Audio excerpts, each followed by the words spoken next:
যেমন মীর জাফরের ছেলে মিরন ইতিহাসে বহু নিন্দিত বহু চর্চিত একটা ক্যারেক্টার, যে এবং ঘৃণিত একটা ক্যারেক্টার, যে পরোক্ষভাবে সিরাজউদ্দৌলাকে হত্যা করেছিল, নিজে হাতে না হোক কিন্তু সিরাজউদ্দৌলার হত্যার মূল কারণ তিনি। কিন্তু মুর্শিদাবাদে তার কোথাও কবর নেই। তার কবর কোথায়? রাজমহল, বর্তমানে ঝাড়খণ্ডে। প্রশ্নটা ছিল যে স্বাধীন, আমাদের একটা কথা, আমরা খুব প্রচলিত কথা আমরা সবসময় বলি, বাংলার শেষ স্বাধীন নবাব নবাব সিরাজউদ্দৌলা, এই যে কথাটা বলি।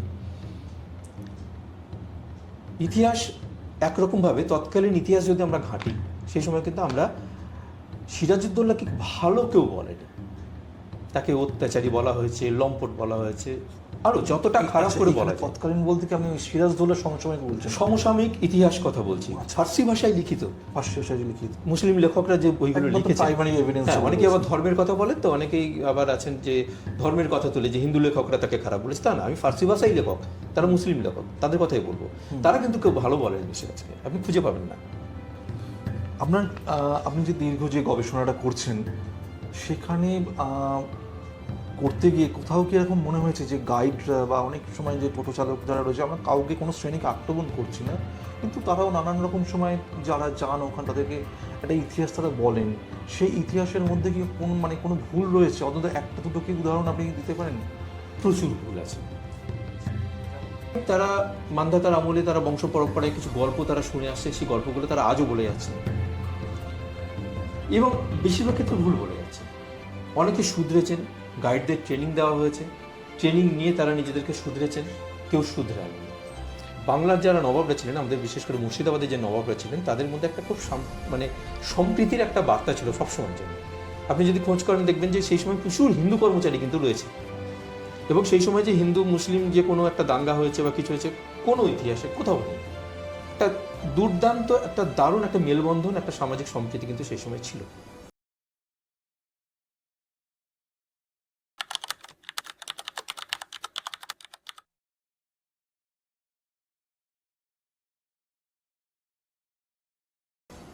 নমস্কার, আজকে বিয়ন্ড সিলেবাস উইথ কেবির আরেকটা নতুন এপিসোড নিয়ে আজকে আমরা আসছি। আজকে আমাদের অতিথি যিনি আছেন, মানস বাংলা ইউটিউব চ্যানেলের মানসবাবু, একদম নবাবের দেশ থেকে এসছেন, মুর্শিদাবাদ থেকে। নমস্কার মানসবাবু, আপনাকে বিয়ন্ড সিলেবাস উইথ কেবিতে স্বাগত। আজকে আমরা আপনার সাথে অনেক কিছু বিষয় নিয়ে আলোচনা করব। মুর্শিদাবাদের ইতিহাস বলতে মূলত তিনটে বিষয় আমি অন্তত মনে করি। একটা হচ্ছে যে মেইন স্ট্রিম হিস্ট্রি, যে ইতিহাসটার মধ্যে অনেক জায়গা হয়তো কভার করে না এবং পার্টিকুলার কিছু কিছু জায়গার উপরে তারা ফোকাসটা করে। আরেকটা হচ্ছে ওরাল হিস্ট্রি। ওরাল হিস্ট্রি হয়তো কিছুটা সত্য এবং কিছুটা হয়তো তার মধ্যে কিছু ত্রুটি বিচ্যুতি রয়েছে, এবং যে ইতিহাসটা বহু ক্ষেত্রে আমরা বহু মানুষ যখন ইতিহাসের খোঁজে বা ভ্রমণের আনন্দে আমরা যখন মুর্শিদাবাদে যাই, তখন সেখানকার গাইড বা সেখানকার যারা ধরুন ওই টোটো চালক যারা থাকেন, যারা অশ্বচালক যারা থাকেন, তাদের মুখ থেকে আমরা শুনি, এটা একটা আমরা শুনি, কিন্তু সেটা সম্পূর্ণ সত্য নয় হয়তো। আর আরেকটা যেটা আপনার মতন গবেষকরা দিনের পর দিন পরিশ্রম করে আজকে একটা বিকল্পের একটা ইতিহাস কিছু কিছু ক্ষেত্রে অন্তত আপনারা তুলে ধরছেন, এবং আপনি তো ফিল্ড স্টাডি করে বহু জায়গায় সেটা আমরা দেখেছি, দীর্ঘ সময় ধরে দেখছি, দীর্ঘ দিন ধরে আমরা দেখছি আপনার চ্যানেলের মাধ্যমে। আপনি পুরো বাংলার ওপরই কাজ করছেন, কিন্তু মুর্শিদাবাদে আপনার স্পেশাল পেপার বললে অত্যুক্তি হয় না। সেটা নিয়ে আমরা আজকে আলোচনাটা করব। তবে আরেকটা কথা ক্যামেরার সামনে আজকে এটা না বললে নয়, এবং মানসবাবুর কাছে অত্যন্ত কৃতজ্ঞ আমরা, সেটা হচ্ছে যে আমাদের চ্যানেল সবে শুরু হয়েছে, এখনও পর্যন্ত আমাদের খুব একটা কিছু এগোতে পারিনি। আপনাদের ভালোবাসা পেলে আমরা এগোবো। সেখানে আমরা যখন প্রথম এই ভাবনা চিন্তা যখন করি, যখন নভেম্বর মাসে প্রথম আমরা ওনাকে আমাদের টিম থেকে ফোন করা হয়েছিল, এবং তখন উনি বলেছিলেন যে আমি সর্বতভাবে আপনাদের পাশে রয়েছি, আপনারা এগোন, আমি আমার তরফ থেকে সব রকম শুভেচ্ছা রয়েছে, চেষ্টা আমি পাশে থাকবো। পরবর্তী ক্ষেত্রে এপ্রিল মাসে চ্যানেলটা যখন খোলা হয়, তখনও উনি একই কথা বলেন। তখন ভোটের জন্য স্বাভাবিক রাস্তাঘাটে একটু কোথাও কোথাও সমস্যা হচ্ছিল, তখন উনি বলেন যে ভোটটা মিটে যাক, আমি আসবো। এবং উনি কথা দিয়ে আজকে এই গরমের মধ্যে, স্বাভাবিক ওনারা অত্যন্ত কর্মব্যস্ত মানুষ, ওনার চ্যানেলের জন্য রয়েছে, ওনার নিজের জীবনে রয়েছে, ওনার নিজের পেশাগত ক্ষেত্রে রয়েছে, তার বাইরে একটা দিন অন্তত আমাদের জন্য রেখেছেন, তার জন্য অনেক কৃতজ্ঞতা আপনাকে। মানুষবাবু, শুরু করছি। প্রথম আপনাকে যেটা বলবো, যে প্রশ্নটা দিয়ে আমি আমার মানে দর্শকরা প্রথমে যেটা জানতে চাইছে সেটা হচ্ছে, ইতিহাসে ছাত্রছাত্রী বলুন, গবেষক বলুন, বা ভ্রমণ পিপাসু বাঙালি বলুন, বহু মানুষ মুর্শিদাবাদে তারা বর্তমান সময় সাম্প্রতিককালে কিছু কি বলবো, ঠিক অনভিপ্রেত বলবো না, কিন্তু কিছু কিছু জায়গায় হয়তো একটু পলিটিক্যাল ডিস্টারবেন্স বা ধর্মীয় কিছু কিছু ঘটনা ঘটেছে, যার জন্য হয়তো একটু পরিবেশ উত্তপ্ত ছিল।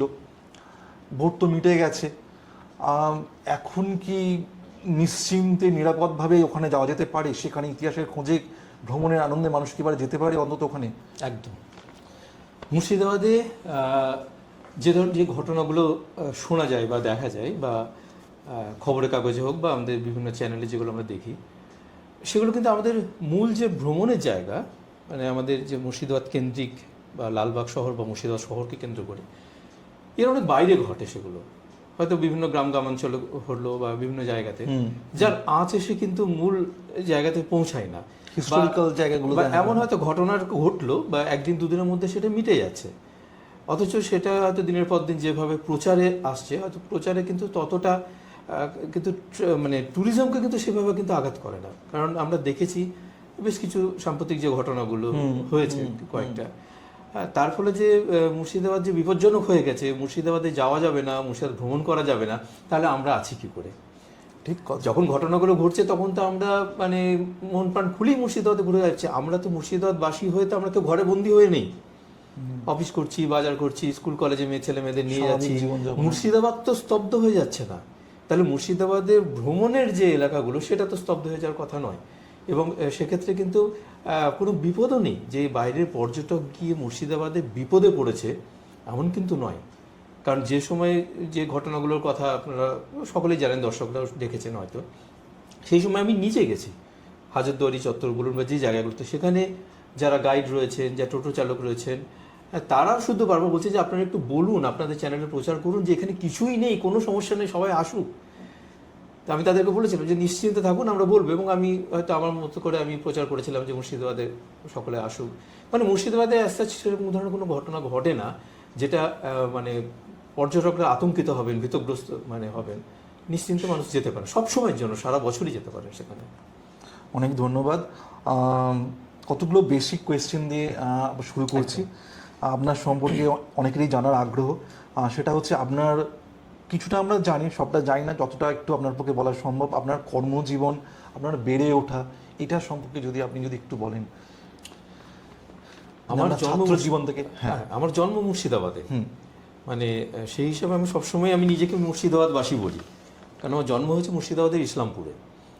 এবার কর্মসূত্রে বাবা ট্রান্সফার হয়ে চলে যান শান্তিনিকেতনে, এবং সেখানে থেকেই ছোট মানে আমার শৈশবটা কেটে যায় শান্তিনিকেতনে। শৈশব কেন, কৈশোর সবটাই কেটে যায়, ছাত্র জীবনটাই শান্তিনিকেতনে কাটে। আবার ঠিক পড়াশোনা শেষ করে আমার কর্মজীবনে যখন ফিরে আসি, তখন আমার জায়গাটা হয়ে যায় আবার মুর্শিদাবাদ। বর্তমানে দীর্ঘ বহু বছর হয়ে গেল, প্রায় 18-20 বছর হয়ে গেল আমি মুর্শিদাবাদেই আসি। সেখানে কর্মসূত্রে মুর্শিদাবাদবাসী হয়েই রয়ে গেছে। আর আরেকটা কথা বলবো, সেটা হচ্ছে যে মানে আপনি একজন ইন্ডিপেন্ডেন্ট স্কলার হিসাবে যেভাবে দীর্ঘ সময় ধরে পুরো বাংলা নিয়ে কাজ করছেন, মুর্শিদাবাদের উপর তো অনেক অলিগলি নিয়ে আপনি কাজ করেছেন, এই যে অনুপ্রেরণাটা এটা পাচ্ছেন কোথা থেকে? অনেক সময় তো আমরা এটাও দেখেছি যে আপনি আপনার ভিডিওতেও বলেছেন, বা আমরা দেখিওছি বিভিন্ন কমেন্ট সেকশনে, যে আপনাকে মানে কিছু কিছু ক্ষেত্রে আপনাকে মানে থ্রেট দিচ্ছে, ব্যক্তিগত আক্রমণ করছে, কিছু মানে সত্যি কথা বের করতে গিয়ে, বিশেষ করে হিরাজিল প্রাসাদার ঘটনার প্রসঙ্গে যদি বলি, তাও সত্ত্বেও এই মানে নিষ্ঠার সাথে এই কাজটা করে যাওয়ার সাহস বা অনুপ্রেরণা কোথা থেকে আপনি পাচ্ছেন, এটাকে আমি জানতে চাই। এটা জানার তাগিদ। এটা মানে প্রায় বিগত 7-8 বছর বা আরও বেশি সময় আগে মুর্শিদাবাদে যখন আমি ঘুরতাম, যখনই সময় পেতাম আমি কিন্তু ওই ইতিহাসের, তখন আমার চ্যানেল ছিল না, তখন মানুষ বাংলা জন্ম হয়নি, কিন্তু যখনই সুযোগ পেয়েছি আমি ছুটে বেরিয়েছি। আনাচে কানাচে ইতিহাস, ভাঙা ইট, তার দেওয়াল, তার কারুকার্য দেখতাম, অবাক হতাম। এবং ইতিহাসটা তো ভালো লাগা, ভালোবাসার জায়গা, সেই জায়গা থেকে সেই টানে আমি বারবার ছুটতাম। কিন্তু এই ছুটতে গিয়ে অদ্ভুত কিছু কথা যখন আমার কানে আসতে শুরু করে, যখন হাজারদুয়ারি যে প্রাসাদ, যেটার আকর্ষণের সামনে দাঁড়িয়ে মানুষ ছবি তোলে, সেই প্রাসাদের সামনে দাঁড়িয়ে যখন কোনো মানে সেই সময়কার হয়তো কোনো সবে কোনো চ্যানেল চালাচ্ছেন বা শুরু করেছেন কেউ, দাঁড়িয়ে বলছেন এই প্রাসাদে এইখান থেকে এই নবাব সিরাজউদ্দৌলা বসে তার রাজকার্য পরিচালনা করতেন, অবাক হয়ে গেছি। সিরাজউদ্দৌলার জন্মের 80 বছর পর যে প্রাসাদ সৃষ্টি হয়েছে, সেখানে সিরাজউদ্দৌলা কী করে রাজকার্য পরিচালনা করবেন। যখন মুর্শিদ কুলি খাঁর কন্যার সমাধিতে গেছি, সেখানে যখন বলছেন, যেখানে যার কবর দেখিয়ে বলা হচ্ছে তাকে জ্যান্ত কবর দেওয়া হয়েছে, কি করে হয়। আমি সে ঘটনা পরে বলছি। মানে এত বিকৃতি দেখেছি। তখন আমি একটা প্ল্যাটফর্ম খুঁজছিলাম যেটার মাধ্যমে মানুষকে সচেতন করা যেতে পারে, সত্য ইতিহাসটা তুলে ধরা যেতে পারে। বলতে পারি বিকৃত ইতিহাসই আমাকে সত্যটা খোঁজার একটা আবেগ বলুন, একটা চাপ বলুন, একটা পিছন থেকে একটা তাগিদ তৈরি করেছিল যে এই ইতিহাস, সত্য ইতিহাসটাকে সন্ধান করে সেটা মানুষের কাছে পৌঁছে দেওয়া। এবং তার প্ল্যাটফর্ম হিসেবে আমি ইউটিউব, ফেসবুকটাকে বেছে নিয়েছিলাম এবং সেভাবেই চলছে কাজটা। আর একটা কথা বলবো, সেটা হচ্ছে আজকে আপনি যখন আসছিলেন, সেটা হচ্ছে যে আজকে ফলতা বলে একটি জায়গা, মানে আমাদের বাংলা বিধানসভার একটা জায়গা, সেটার সাথে মুর্শিদাবাদের একটা যোগ তো রয়েছে। সেটা নিয়ে আমরা একটু পরের দিকে একটু আসছি, সিরাজের সাথে একটু পরের দিকে আমি আসছি। কিন্তু তার আগে একটা অন্য প্রশ্ন, সেটা হচ্ছে যদি আপনার আপত্তি না থাকে, আপনি একটা নিরলস সংগ্রাম করে যাচ্ছেন, সেই সংগ্রামে যদি দু একটা জায়গায় যে আপনি খুব প্রতিকূলতার মধ্যে পড়েছেন, এইরকম কিছু কি আপনি একটু মানে শেয়ার করতে পারবেন, যেটা আপনাকে সত্যি খুব মানে কি বলবো, একটু আশঙ্কিত করেছিল বা খুব সমস্যায় ফেলেছিল? একটা আধটা কোনো ঘটনা, দু একটা কোনো প্রতিকূল ঘটনা, যেটা আপনি যদি আপনার আপত্তি না থাকে যদি একটু শেয়ার করেন। না, খুব যে অসুবিধার মধ্যে পড়েছি তেমন না। যেখানে গেছি মানুষ আনন্দে গ্রহণ করেছেন। এবং আর একটা বিষয় আছে যে আমাদের মধ্যে অনেক সময় একটা ভয় কাজ করে, বা মুর্শিদাবাদে ঘুরছি, সেখানে মির্জাফরদের পরিবার বা যে বংশধররা রয়েছেন এখন বর্তমানে, মানে যে নবাব প্যালেস বা তার সংলগ্ন চারিদিকে কিন্তু মির্জাফরের বংশধররা বাস করে। এবং সেই অন্দরমহলগুলোতে আমি ঘুরেছি, বিভিন্ন জায়গাতে ঘুরেছি। সেক্ষেত্রেও যে কোনো অ্যাকসেপ্টেন্স বা সেখানে গিয়ে কোনো প্রশ্ন করবো, বিব্রত হবে মানুষ বা সেরকম ধরনের কিন্তু বিষয় হয়নি। হ্যাঁ, কিছু কিছু ক্ষেত্রে যেমন হয়েছে কি, যখন আমি একটু বাইরে ঘুরেছি, আমার কিন্তু প্রপার মুর্শিদাবাদে কোথাও মানে অসুবিধা হয়নি। সকলেই, আমি মির্জাফরের অনেকগুলি পরিবারের সঙ্গে মিশেছি, তাদের সাথে কথা বলেছি, সরাসরি আমি তাদেরকে প্রশ্ন করেছি, মানে বিশ্বাসঘাতক কথাটা আমি মুখ দিয়ে উচ্চারণ করেছি তাদের কাছে, তাদের পরিবারের কাছে। হ্যাঁ। কিন্তু সেক্ষেত্রে যে তারা যে আমার প্রতি তারা রাগান্বিত হয়েছেন বা কোনোভাবে আক্রমণাত্মক কিছু বলেছেন তা কিন্তু নয়। কারণ তারা জানেন যে আমি যেটা চেষ্টা করছি সেটা প্রকৃত ইতিহাস মানুষের কাছে তুলে ধরছি। হ্যাঁ, কিছু কিছু ক্ষেত্রে যখন আমি বাইরে গেছি তখন কিছুটা আমাকে সমস্যার মধ্যে পড়তে হয়েছে। যখন আমার একটা উদ্দেশ্য থাকে, আমার একটা ইচ্ছা থাকে যে ইতিহাসগুলো যে জায়গাগুলোর সাথে যুক্ত সেই জায়গাগুলো ঘুরে দেখা। যেমন মির্জাফরের ছেলে মিরন ইতিহাসে বহু নিন্দিত, বহু চর্চিত একটা ক্যারেক্টার, যে এবং ঘৃণিত একটা ক্যারেক্টার, যে পরোক্ষভাবে সিরাজউদ্দৌলাকে হত্যা করেছিল, নিজে হাতে না হোক কিন্তু সিরাজউদ্দৌলার হত্যার মূল কারণ তিনি। কিন্তু মুর্শিদাবাদে তার কোথাও কবর নেই। তার কবর কোথায়? রাজমহল, বর্তমানে ঝাড়খণ্ডে। আমার কিন্তু প্রচণ্ড আগ্রহ ছিল যে সেই কবরটা যেখানে আছে দেখে আসবো সেই মিরন কেমন আছে।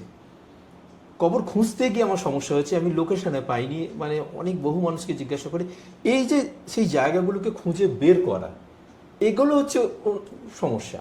হ্যাঁ, কিছু কিছু ক্ষেত্রে হয়তো হয়েছে কোনো জমিদার বাড়িতে গেছি, সেখানে কাউকে পাইনি বা কেউ বলতে চাইনি, ক্যামেরার সামনে বলতে চাননি, এগুলোকে আমি সমস্যা মনে করি না। যেমন নবাব সিরাজউদ্দৌলা এক বংশধর মুর্শিদাবাদে থাকেন, তার সঙ্গে যখন আমি কথা বলেছি, অনেকে জানেই না যে তিনি নবাব সিরাজউদ্দৌলার বংশধর। তিনি কিন্তু আছেন, মির্জাফরের পরিবারের সাথে তিনি মিলেমিশে আছেন, কিন্তু তার সাথে যখন তিনি তার ফ্যামিলি ট্রি আমাকে দিচ্ছেন কিভাবে তিনি সিরাজউদ্দৌলার বংশধর, কিন্তু বলেছেন একটাই রিকোয়েস্ট, ক্যামেরা অন করবেন না, আপনার সাথে গল্প হোক, আপনার সাথে আলাপ হোক। আমি চোখের সামনে দেখছি কি অপূর্ব তার চেহারা। মির্জাফরের বংশধরদের দেখেছি, তাকে দেখেছি, চেহারাগুলো পার্থক্য করা যাচ্ছে। সিরাজউদ্দৌলার যে ছবি আমরা দেখছি অনেকটা যেন সেই রকম ধরনের তার চেহারার মিল, কিন্তু তিনি ক্যামেরার সামনে আসতে চান না। তো এগুলো প্রতিবন্ধকতা নয়, এগুলো এটা অন্য ধরনের হয়তো যে হ্যাঁ আমার যে ইচ্ছাটা হয়তো পেল না, কিন্তু সহযোগিতা সব ক্ষেত্রেই পেয়েছি। হয়তো রাস্তা দুর্গম হয়েছে, সেখানে বিপদে পড়েছি, হয়তো কোনো কোনো জায়গায় ভাঙা পথ, ভাঙা রাস্তা, কখনো কখনো ঝোপে জঙ্গলে ঢুকেছি। আমি তো ভাঙা ইট খুঁজি, ভাঙা ইট খুঁজতে গিয়ে আমাকে বাড়ি থেকে বলেছে যে অন্তত পায়ে বড় বুট পর, সাপের ছোবল হতে পারে। প্রাকৃতিক বিপদের ক্ষেত্রে হয়তো অনেক সময় পড়েছি, যেগুলো সবসময় যে আমি ক্যামেরায় নিয়ে এসেছি তা না। মানুষ আতঙ্কিত হবে বা আমার বাড়ির লোক আতঙ্কিত হবে বলে আমি ক্যামেরায় সেগুলো দেখাইনি, এরকম ঘটনা আছে।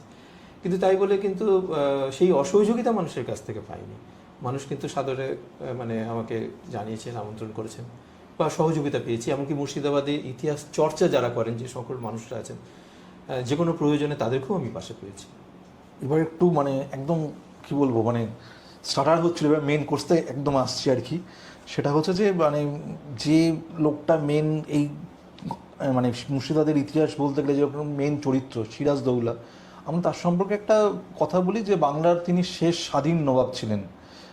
তার সম্পর্কে কি এই শেষ স্বাধীন নবাব, এই যে বিশেষণটা, এটা কি যথাযথ বলে আপনি মনে করেন? একটা জিনিস হচ্ছে যে মুর্শিদাবাদের ইতিহাস মানে অদ্ভুতভাবে একটা মুর্শিদাবাদ মানে হচ্ছে সিরাজউদ্দৌলা, মির্জাফর, পলাশী। এই মির্জাফর, সিরাজউদ্দৌলার পলাশীতেই যেন মুর্শিদাবাদ ইতিহাসের শুরু এবং শেষ। তার আগেও যে বহু গল্প আছে, পরেও যে বহু গল্প আছে, সে গল্পগুলোতে মানুষের আগ্রহ যেন মানে অনেকটা কমে গেছে সেই জায়গাটা। কিন্তু সেই ইতিহাসও কিন্তু চমকপ্রদ ইতিহাস। নিশ্চয়ই। যে এক সময়কার মকসুসাবাদ থেকে, মকসুদাবাদ থেকে মুর্শিদাবাদ, এই যে পরপর পরিবর্তন, মকসুস খাঁ তার নামে হলো মুর্শিদাবাদ, হ্যাঁ, এবং আমাদের সেখানে কাশিম বাজার রয়েছে, কাশিম খাঁর নামে কাশিম বাজার। 1700 খ্রিস্টাব্দে মুর্শিদ কুলি খাঁ সেখানে আসছেন এবং তার জায়গাটা ভালো লাগছেন। তিনি তখন তার মানে অফিস, যেটা বলবো, তার কাছারি বা অফিস সব কিছুই তখন ঢাকা বা জাহাঙ্গীরনগর। সেখান থেকে তার যখন মুর্শিদাবাদ খুব ভালো লাগলো, তিনি পুরো রাজধানী সেখান থেকে তুলে নিয়ে এলেন জাহাঙ্গীরনগর থেকে মুর্শিদাবাদে, মানে মকসুদাবাদ তখন নাম ছিল, ঢাকা থেকে এখানে এলেন। এরপর 1704-এ যখন তিনি দেওয়ান হিসেবে এলেন, এবং তখন আমাদের আজিমুসান, ঔরঙ্গজেবের নাতি, তিনি ছিলেন সুবেদার। দুটো পোস্ট ছিল সেই সময়, সুবেদার এবং দেওয়ান। তখন নবাব ব্যাপারটা ছিল না। আজিমুসানের সঙ্গে আমাদের মুর্শিদ কুলি খাঁর একটা দ্বন্দ্ব তৈরি হয় এবং আজিমুসান মুর্শিদ কুলি খাঁকে মানে মেরে ফেলতে চেয়েছিলেন। তো সেই সমস্ত বুঝে এটা কোন সাল নাগাদ? এটা সেই সময় যখন মুর্শিদ কুলি দেওয়ান হিসাবে বাংলায় এলেন, মানে 1704-এ উনি মুর্শিদাবাদে আসেন। 1700-র আগে ঘটনাগুলো ঘটেছেন এবং 1700-তে উনি মুর্শিদাবাদে এলেন। তখন মকসুদাবাদে এলেন। তার জায়গাটা ভালো লাগলো, তিনি চাইলেন আজিম উসানের সঙ্গে তার থেকে একটু দূরত্ব তৈরি করার। কারণ তিনি সুবেদার আর তিনি দেওয়ান অর্থাৎ ট্যাক্স কালেক্টর, সুবেদার অর্থাৎ শাসক, একজন অ্যাডমিনিস্ট্রেটর, একজন ট্যাক্স কালেক্টর। সেই হিসেবে এরা মুঘলদের দরবার থেকে তাদেরকে পাঠানো হতো। অ্যাকচুয়ালি আমরা নবাব, আমি আসছি, স্বাধীন নবাব কথাটা বলা হয়, নবাব স্বাধীন নয়, নবাব একটা পোস্ট, একটা চাকরি। কাদের চাকরি, কাদের অধীনস্থ? মুঘল দরবারে। এবার কিভাবে স্বাধীন কথাটা উঠে এলো সে আমি বলছি। তো এইভাবে যে মুর্শিদাবাদে উনি এলেন, তারপর আজিম উসান সম্পর্কে তিনি ঔরঙ্গজেবের কাছে নালিশ করলেন এবং তিনি একজন কঠোর শাসক ছিলেন, যেমন ঔরঙ্গজেব ছিলেন এবং মুর্শিদ কুলি খাঁ ছিলেন। তো সেই জায়গা থেকে ঔরঙ্গজেব যখন বুঝতে পারলেন যে মুর্শিদ কুলি খাঁ ঠিক আছেন, আজিম উসান ঠিক নেই, তিনি আজিম উসানকে তখন তিনি বিহারে পাঠিয়ে দিলেন এবং পুরো দায়িত্ব তিনি মুর্শিদ কুলি খাঁকে দিয়ে দিলেন পরবর্তীকালে। এবং 1704-এ যখন উনি নবাব হিসেবে স্বীকৃতি পেলেন এবং ঔরঙ্গজেবের পরামর্শ অনুসারে বা পারমিশন নিয়ে উনি মকসুদাবাদের নাম মুর্শিদাবাদ করলেন। তারপর থেকেই মুর্শিদাবাদের বলবো জন্ম, মানে মুর্শিদাবাদ আমাদের এখন তো একটা জেলায় পরিণত হয়েছে, তখন একটা শহর ছিল। প্রশ্নটা ছিল যে স্বাধীন, আমাদের একটা কথা, আমরা খুব প্রচলিত কথা আমরা সবসময় বলি, বাংলার শেষ স্বাধীন নবাব সিরাজউদ্দৌলা, এই যে কথাটা বলি, এখন এই স্বাধীন কথাটা কন্ট্রাডিক্টরি হয়ে যাচ্ছে। প্রথম কথা হলো যে নবাব পদটা কখনো স্বাধীন নয়, কিন্তু সিরাজউদ্দৌলাকে আমরা স্বাধীন নবাব বলছি, শেষ স্বাধীন, বা বাংলার আগের যে নবাব তাদেরকে আমরা স্বাধীন বলছি। আপনি যদি ইতিহাস বইগুলো দেখেন, কোনো জায়গাতে কোনো ইতিহাস বইয়ে স্বাধীন নবাব কথাটা ব্যবহার হয়নি, খুঁজে পাবেন। আপনি দেখান আমাকে স্বাধীন নবাব। হ্যাঁ, এখনকার হয়তো কিছু লেখক স্বাধীন নবাব কথাটা ব্যবহার করছেন।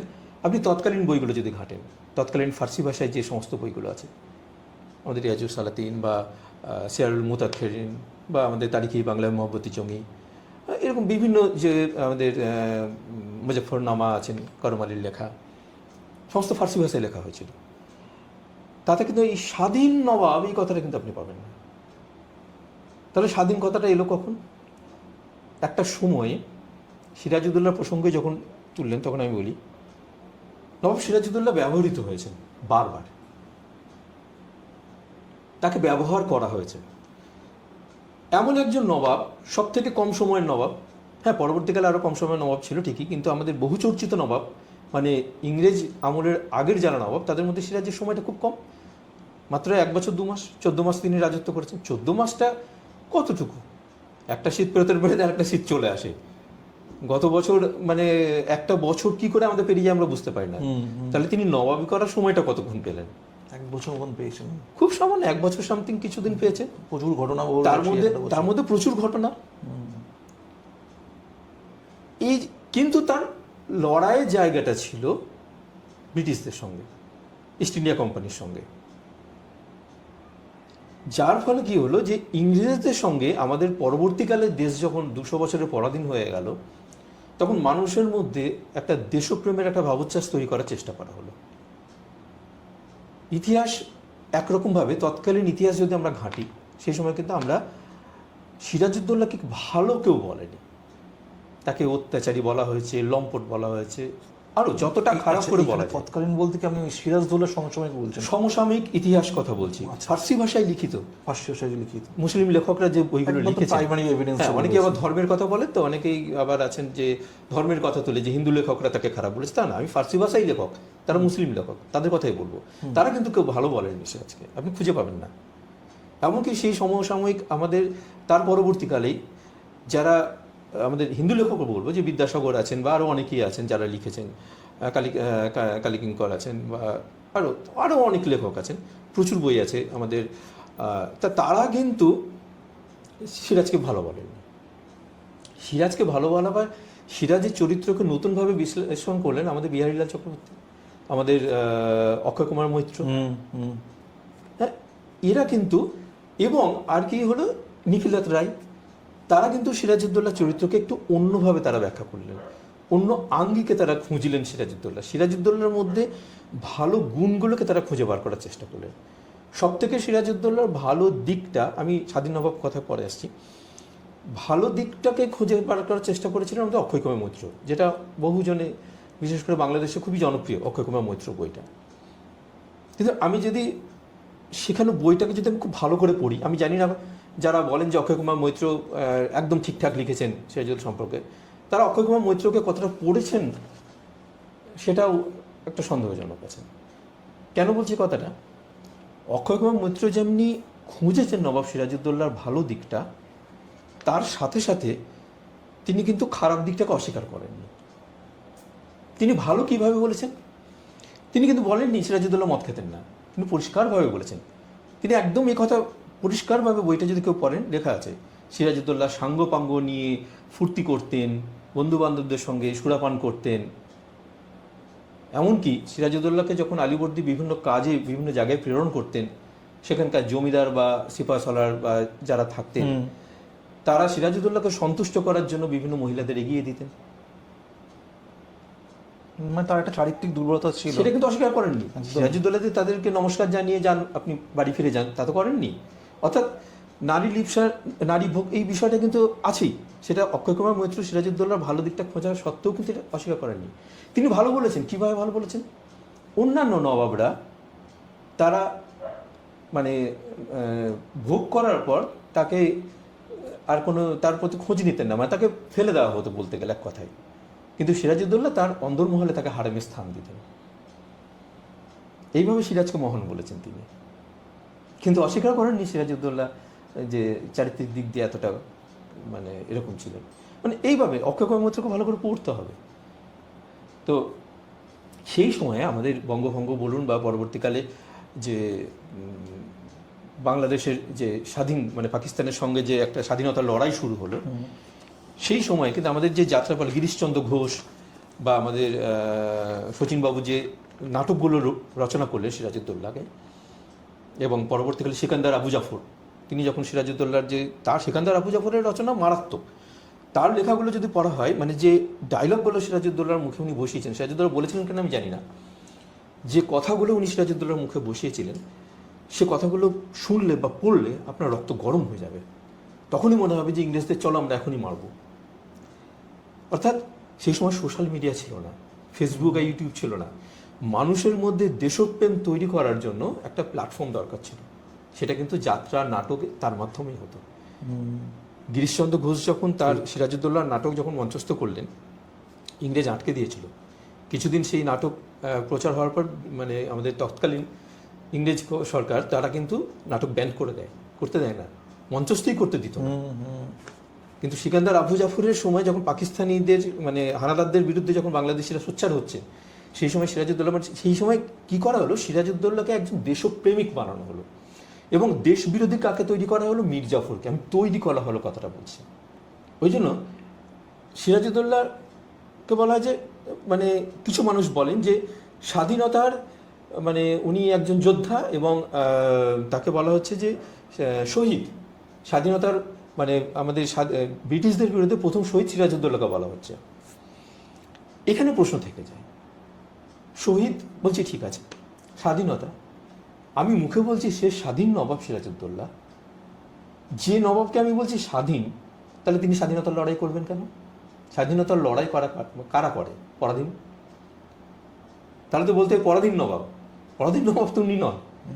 কন্ট্রাডিক্টরি কথা হচ্ছে, বলছি স্বাধীন নবাব, আবার তিনি স্বাধীনতার লড়াই করছেন, বিষয়টা তা না। আর তখন দেশ কোথায়? দেশের কোনো কনসেপ্ট ছিল? প্রত্যেকে তার নিজ এরিয়ার জন্য লড়াই করছেন, নিজের সিংহাসনের জন্য লড়াই করছে।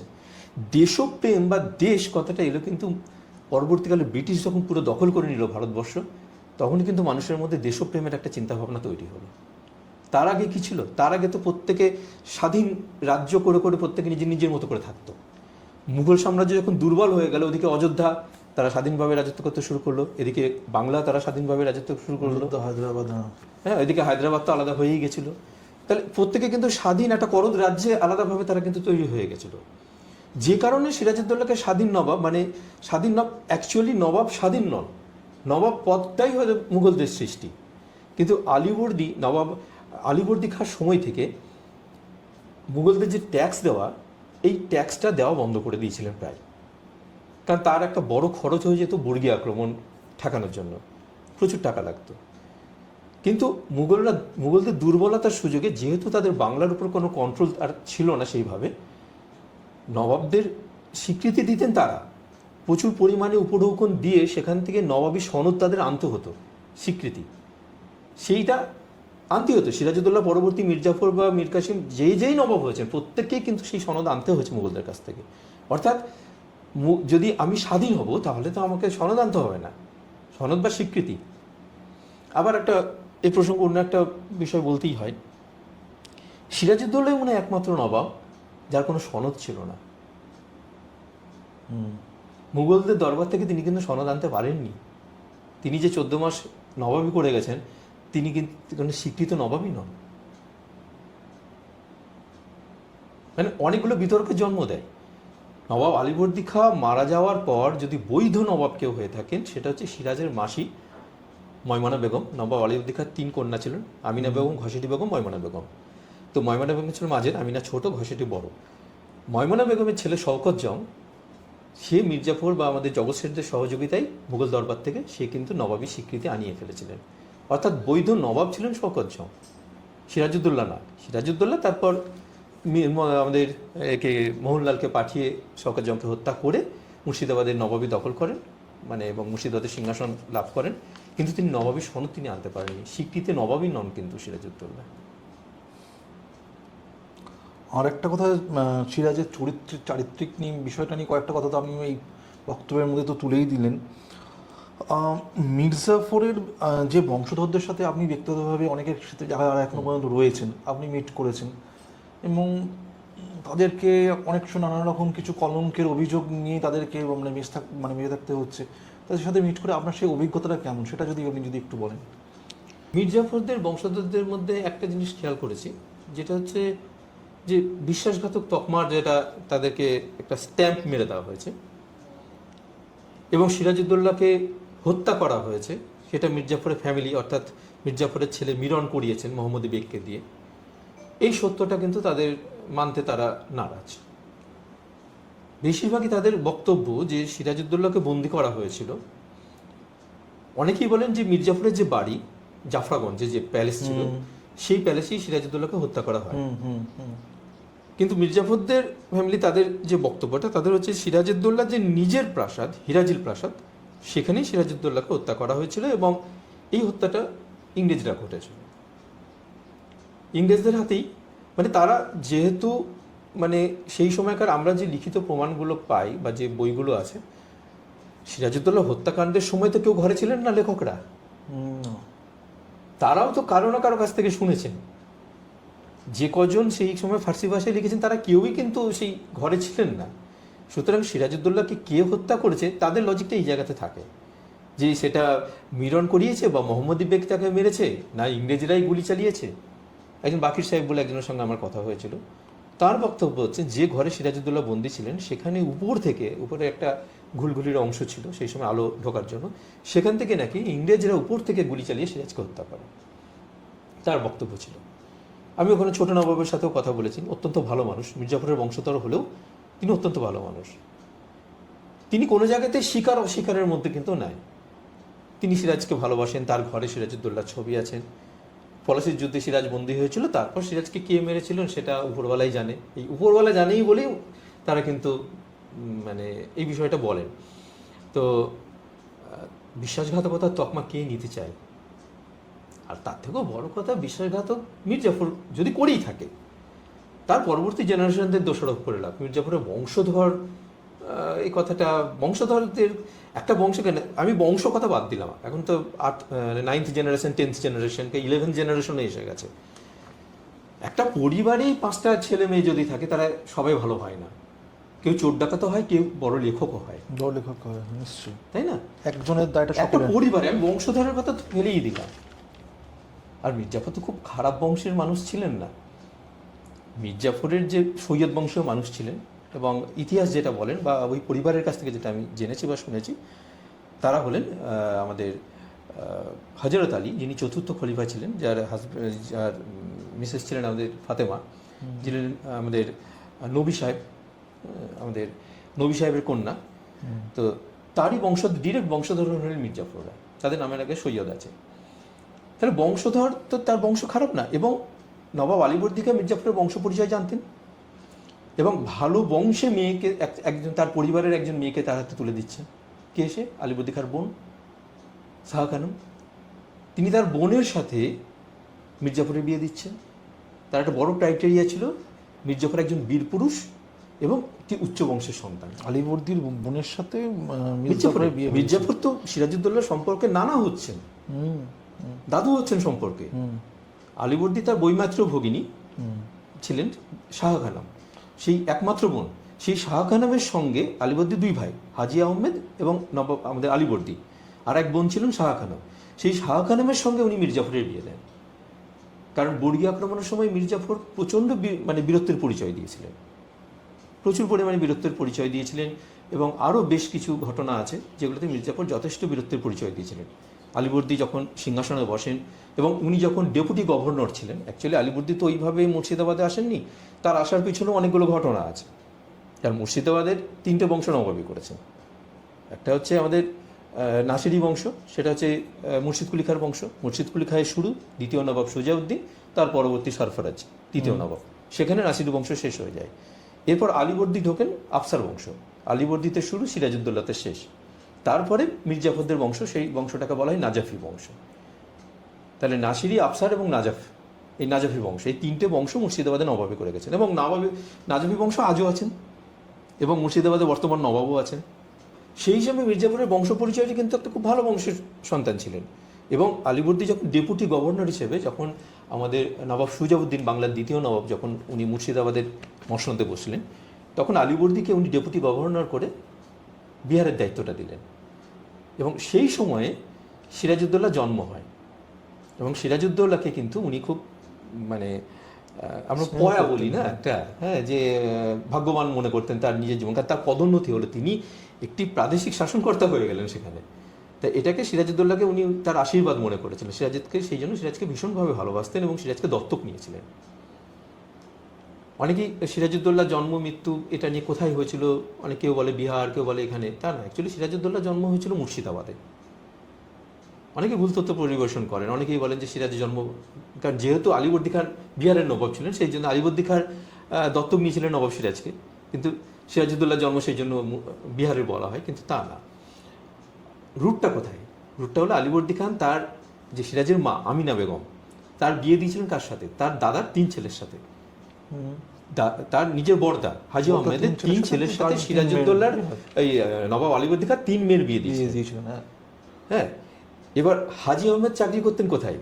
সরফরাজের দরবারে, বা আমাদের সুজাউদ্দিন তার দরবারে ছিলেন হাজী আহমেদ, মুর্শিদাবাদের দরবারে। তাহলে হাজী আহমেদ তখন বাস করতেন মুর্শিদাবাদে। বিয়ে দেওয়ার পর শ্বশুর বাড়িতে আসেন এবং তার ছেলেও এখানে থাকতেন হাজী আহমেদের। তো তার শ্বশুর বাড়ি কিন্তু ছিল মুর্শিদাবাদ, এবং সেখানেই আমিনা বেগমের মানে এখানে এসেন, তার সংসার করেন বা সব কিছু। পরবর্তীকালে যখন আলীবর্দী খাঁ যখন মুর্শিদাবাদের নবাব হলেন, তখন বিহারের দায়িত্বটা সিরাজউদ্দৌলার বাবা জৈনুদ্দিন আহমেদকে দিলেন। 3 ভাই ছিলেন, জৈনুদ্দিন আহমেদ ছিলেন, এদিকে ছিলেন নজেশ, এবং ওদিকে সৈয়দ আহমেদ। এই 3 ভাই। সৈয়দ আহমেদের সঙ্গে বিয়ে হয়েছিল আমাদের হাজী আহমেদ 3 সন্তান, জৈনুদ্দিন, সৈয়দ আহমেদ এবং হচ্ছে নওয়াজেশ। ঠিক আছে। জৈনুদ্দিনের সাথে, জৈনুদ্দিন হচ্ছেন সিরাজের বাবা, মানে আমিনা বেগমের বিয়ে হয়েছিল জৈনুদ্দিনের সঙ্গে, আর সৈয়দ আহমেদের সঙ্গে বিয়ে হয়েছিল ময়মনা বেগম। আর আমাদের ঘসিটি বেগম, যার ভালো নাম হচ্ছে মেহেরুন্নেসা, আর তার ডাকনাম বা আরেকটা নাম ছিল গহসেটি। অ্যাকচুয়ালি সেটা উচ্চারণ হয়ে যায় ঘসেটি। তো নওয়াজেশের সঙ্গে বিয়ে হয় ঘসেটির, অর্থাৎ তাহলে 3 বোনের সাথে 3 জনের, মানে হাজী আহমেদের 3 ছেলের তাদের বিয়ে হয়েছিল। তো নবাব আলীবর্দী খাঁ যখন চলে এলেন আমাদের মুর্শিদাবাদে, তখন কিন্তু জৈনুদ্দিনকে তিনি দায়িত্ব দিলেন বিহারের। সেই সময় আমিনা বেগম তার ছেলে মেয়ে নিয়ে, সিরাজউদ্দৌলা ছিলেন 5 ভাই বোন, তো 5 ভাই বোনকে নিয়ে ওখানে তিনি বাস করতে শুরু করলেন। এবার সিরাজকে দত্তক নিলেন আলীবর্দী, সিরাজ তারপর থেকে মুর্শিদাবাদে থাকতে শুরু করলেন। অর্থাৎ সিরাজের শৈশবও একদম জন্ম থেকে শৈশব বা কৈশোর বা তার যৌবনকাল পুরোটাই কিন্তু মুর্শিদাবাদে। সিরাজের জন্ম মুর্শিদাবাদে, মৃত্যু মুর্শিদাবাদে। আর বাকি আমাদের পরবর্তীকালে ওরা তো বাইরে বাইরেই থেকেছে। আর ঘসেটি বেগম তো প্রথম দিকে তারা ঢাকার নবাব হয়ে, মানে 3টে যে বাংলা, বিহার, উড়িষ্যা, এই 3টে দায়িত্ব 3 জনকে দিয়ে দিয়েছিলেন, 3 ছেলেকে। আপনি যে দীর্ঘ যে গবেষণাটা করছেন, সেখানে করতে গিয়ে কোথাও কি এরকম মনে হয়েছে যে গাইডরা বা অনেক সময় যে টোটো চালক যারা রয়েছে, আমরা কাউকে কোনো শ্রেণীকে আক্রমণ করছি না, কিন্তু তারাও নানান রকম সময় যারা যান ওখানে তাদেরকে একটা ইতিহাস তারা বলেন, সেই ইতিহাসের মধ্যে কি কোনো ভুল রয়েছে? অন্তত একটা দুটো কি উদাহরণ আপনি দিতে পারেন? প্রচুর ভুল আছে। আচ্ছা, যেমন একটা যদি বলেন। এখন গাইডরা অনেকটা শুধরেছে। বিশেষ করে আমি বলবো যে বিভিন্ন স্থানে কিছু লোকাল গাইড আছেন, এই যে দর্শনীয় জায়গা, হাজারদুয়ারি, কাটরা মসজিদ, আজিমুন্নেসা বেগমের কবর, আমাদের খোশবাগ, রৌশনীবাগ, প্রত্যেকটা জায়গায় আলাদা আলাদা গাইড আছে, কিছু লোকাল গাইড। কিছু গাইড তারা মান্ধাতার আমলে, তারা বংশ পরম্পরায় কিছু গল্প তারা শুনে আসছেন, সেই গল্পগুলো তারা আজও বলে যাচ্ছেন, এবং বেশিরভাগ ক্ষেত্রে ভুল বলে যাচ্ছেন। অনেকে শুধরেছেন, গাইডদের ট্রেনিং দেওয়া হয়েছে, ট্রেনিং নিয়ে তারা নিজেদেরকে শুধরেছেন, কেউ শুধরাননি। খুব মজা লাগে যখন আপনি যদি রোশনীবাগে যান, মুর্শিদাবাদে রোশনীবাগে হচ্ছে নবাব সুজাউদ্দিন, মানে রোশনীবাগটাকে একসময় যখন নবাব সুজাউদ্দিন, বাংলার 2য় নবাব, মানে মুর্শিদাবাদের 2য় নবাব যিনি হয়েছিলেন, নবাব মুর্শিদ কুলি খানের পর, তার কবর আছে ওখানে রোশনীবাগে। সেখানে একজন গাইড আছেন, বেশ বয়স হয়ে গেছে, প্রায় 70-80 মতো, এখনো গাইডগিরিই করেন, ওটাই তার জীবিকা পেশা। আচ্ছা, একটা আমি একটু থামাচ্ছি, রোশনীবাগটা মানে আপনি কোনখানটা বলছেন? মানে গঙ্গার ওপারে, একদিকে খোশবাগ, একদিকে রোশনীবাগ। একদিকে রোশনীবাগ, আচ্ছা আচ্ছা। মানে আমি যদি ভাগীরথী গঙ্গার পশ্চিম পারে যাই, ঠিক গঙ্গার পেরিয়ে রাস্তাটা 2টো ভাগ হয়ে যাচ্ছে। আচ্ছা, একদিক হচ্ছে খোশবাগ, যেখানে আছে নবাব সিরাজউদ্দৌলা বা তাদের বংশধরদের কবরস্থান, আর আরেক দিকে ডান দিকে পড়ে যাচ্ছে রোশনীবাগ। সেখানে আছেন বাংলার 2য় নবাব সুজাউদ্দিন। তার একসময় বাগান বাড়ি ছিল, সেটা একটা বিলাসবহুল জায়গা ছিল, বলা হতো রাত্রে সেখানে পরিণামে, এতটাই সুন্দর ছিল সেটা। তো সেখানে সুজাউদ্দিনের কবর আছে এবং সেটা খুবই সুন্দরভাবে সুসজ্জিত আছে। তো সেখানে এক গাইড যখন বলছেন মুর্শিদ কুলি খাঁ তিনি স্টেশনে কুলিগিরি করতেন, সেই থেকে তার নাম হয় মুর্শিদ কুলি। আমি হাসবো না কাঁদবো, মানে ওনার ধারণাতেই নেই স্টেশনে কুলি, সেটা মুর্শিদ কুলি খাঁর সময়ে। আর তখন তো রেল চলতো না। তো তিনি বলছেন যে মুর্শিদ কুলি খা কুলিগিরি করে জীবন জীবিকা তার চলতো, তিনি পিঠে করে মাল বইতেন, কুলিগিরি করতেন, সেই জন্য তার নাম ছিল মুর্শিদ, এবং তারপর কুলি যোগ হয়ে তিনি হলেন মুর্শিদ কুলি। মুর্শিদ কুলি যে একটা উপাধি, তার নাম ছিল করতলব খাঁ, তিনি করতলব খাঁটাও উপাধি। তো মোহাম্মদ হাদি তার আরো পুরনো নাম, সেখান থেকে তিনি করতলব খাঁ উপাধি নিয়ে মুর্শিদাবাদে তিনি যখন প্রথম বাংলায় দেওয়ান হিসাবে আসেন তখন করতলব খাঁ হিসাবে আসেন। পরবর্তীকালে যখন দিল্লি বাদশাদের কাছ থেকে তিনি মুর্শিদ কুলি উপাধি পান তখন তার নাম হয় মুর্শিদ কুলি খাঁ। এটা একটা উপাধি। সেখানে তিনি বলছেন নাম হচ্ছে মুর্শিদ, কুলিগিরি করতেন তাই তার নাম মুর্শিদ কুলি। চমকে গেলাম, খুব ভালো কথা। খোশবাগে গেলাম, সেখানে গাইড বলছেন শুরুতেই প্রথম যখন ঘুরেছি গাইডদের তো নেবো, গাইডরা কি বলছে জানতেই হবে আমার। ঢুকেই একটা কবর, এই যে কবরটা দেখছেন এই কবরটা হলো নবাব আলীবর্দী খান। খোশবাগ নিয়ে খুব সুন্দর খুশবুবাগ, দারুণ গোলাপের গন্ধ প্রচুর শুনিয়ে দিলেন, অনেক গন্ধ সকালের অনেক কিছু হলো। তারপরে ঘুরতে ঘুরতে সামনে এই যে কবরটা দেখছেন এই কবরটা হলো নবাব আলীবর্দী খান স্ত্রীর কবর, সরফুন্নেসা বেগমের কবর। ভালো কথা, সরফুন্নেসা বেগম কথাটা ভুল নেই, আলীবর্দী খানের স্ত্রী ছিলেন। কিন্তু কবর যেটা দেখাচ্ছেন সেটা আলীবর্দী খানের মায়ের কবর। হিন্দিতে একটা কথা আছে না, মা ভ্যান এক কর দিয়ে, খোশবাগে ঠিক একই জিনিস ঘটনা, মা ভ্যান এক করে দিল। সন্দেহ হলো তাহলে আলীবর্দী খান স্ত্রী কোথায় গেলেন? এটা তো আলীবর্দী খান মায়ের কবর, আমি তো জেনে গেছি। আলীবর্দী খান কবরে যখন আরেকটা চত্বর আছে, খোশবাগে অনেকগুলো চত্বর আছে, মানে দুটো ওপেন চত্বর আছে যেখানে কবর আছে, আর একটা আছে ঘরের ভেতরে যেখানে নবাব আলীবর্দী খান, তার পাশে সিরাজউদ্দৌলার কবর আছে। আলীবর্দী খান কবরের ঠিক তার পাদদেশে বলবো, মানে সেটা দক্ষিণ দিকে আরেকটি কবর আছে। কবরটা আকারে একটু ছোট। সেই কবরটাকে দেখিয়ে বলছে এই হলো নবাব সিরাজউদ্দৌলার মেয়ের কবর, যাকে 5 বছর বয়সে মিরন তাকে ভাগীরথী নদীতে ডুবিয়ে তাকে মেরে দিয়ে এসে কবরটাকে এখানে দেয়। গেলাম সিরাজউদ্দৌলার বংশধরদের সঙ্গে আমার রীতিমতো কথা হয়, অথচ তার মেয়েকে যদি হত্যাই করে, একটাই মেয়ে ছিল, তাহলে বংশধররা এলো থেকে ভুল তথ্য। তারপরে তথ্য বলছে আমাদের পিসি মজুমদারের, পূর্ণচন্দ্র মজুমদার, তার একটি স্টাডি আছে 1902 বা 1904 সালে, প্রায় 100 বছরের বেশি আগে উনি একটি স্টাডি করেছিলেন মুর্শিদাবাদে। সেখানে তিনি প্রত্যেকটা কবরের নাম, মানে কার কোনটা সম্ভাব্য, এবং একটা রিসার্চ করে তিনি তৈরি করেছিলেন। বইটা খুবই ইম্পর্টেন্ট, মানে মুর্শিদাবাদের যে ঐতিহাসিক স্থানের সঠিক তথ্য যদি জানতে হয় পিসি মজুমদারের বইটা পড়তে হবে, দ্য মাসনাদ অফ মুর্শিদাবাদ বইটার নাম। পরিষ্কারভাবে সেখানে দেখিয়ে দেওয়া আছে যে ওই কবরটা সিরাজউদ্দৌলার মেয়ের কবর। গাইড কি বলছে? গাইড মানে মেয়ের কবর না, নবাব আলীবর্দী খান স্ত্রীর কবর, সরফুন্নেসা বেগমের কবর। আর গাইড বলছে সেটা বাচ্চার কবর। আরও চমকে গেলাম, নবাব আলীবর্দী খান কবরের ঠিক ডান হাতে আরও দুটো কবর আছে। সেটাকে নিয়ে আজও মানে এখনো হয়তো ওখানে গাইড গল্প শোনাচ্ছে। এই হলো শওকত জং, নবাব সিরাজউদ্দৌলার মাসির ছেলে, মমিনা বেগমের ছেলে শওকত জংয়ের কবর। তার ঠিক পিছনে যে কবরটা দেখছেন এটা হলো তার বিবি বেগম মতি বিবি, তার কবর। এরা দুজনেই ভীষণ সাহসী ছিলেন, একসঙ্গে তারা যুদ্ধ করতেন। বেগম নাকি তরোয়াল নিয়ে যুদ্ধ করে বেড়াতেন শওকত জংয়ের সঙ্গে। চমকে গেলাম, শওকত জং সিরাজের বিরোধী পক্ষ, সিরাজ তাকে বিহারে গিয়ে তাকে হত্যা করায়, হ্যাঁ, সেখানে তার হত্যালীলা সাঙ্গ হয়ে যায়। তারপর তখনকার দিনে প্লেন ছিল না, ট্রেন ছিল না, বাস ছিল না, সেইখান থেকে শওকত জং আর তার স্ত্রীকে তুলে নিয়ে এসে খোশবাগে কবর দেবে। অবাস্তব একটা চিন্তা, সাংঘাতিক ব্যাপার। সেটা নবাব পরিবারের অন্য কারো খবর। শওকত জংয়ের কবর কি করে বিহার থেকে নিয়ে আসে, যেখানে মির্জাফর যখন নবাব তার নিজের সন্তান মিরনকে মুর্শিদাবাদে নিয়ে এসে তাদের ব্যক্তিগত কবরখানা, যেটা মির্জাফরের কবরস্থান যেটা আছে, সে জাফরাগঞ্জ যেটা কবরখানা যেটা রয়েছে, সেখানে আনতে পারেনি রাজমহল থেকে। আর সেখানে কোথায় বিহার থেকে শওকত জংকে নিয়ে এসে, এবং শত্রুপক্ষ যাকে সিরাজ হত্যা করেছে তার কবর নিয়ে এসে দাদুর পাশে কবর দেবে সিরাজ। প্রত্যেকটা গল্প দেখে চমকে উঠলাম। হঠাৎ একটা 17টা কবর, এখানে একটা চত্বর আছে, 17খানা কবর, সেখানে দারুণ গল্প আছে।